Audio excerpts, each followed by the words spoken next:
नीलाञ्जनसमाभासं रविपुत्रं यमाग्रजं छायामार्तण्डसम्भूतं तं नमामि शनैश्चरम्।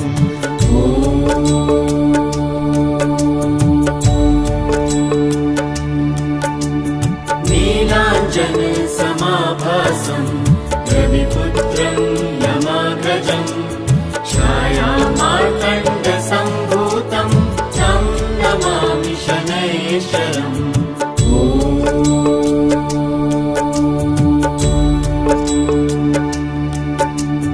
नीलाञ्जनसमाभासं रविपुत्रं यमाग्रजं छायामार्तण्डसम्भूतं तं नमामि शनैश्चरम्।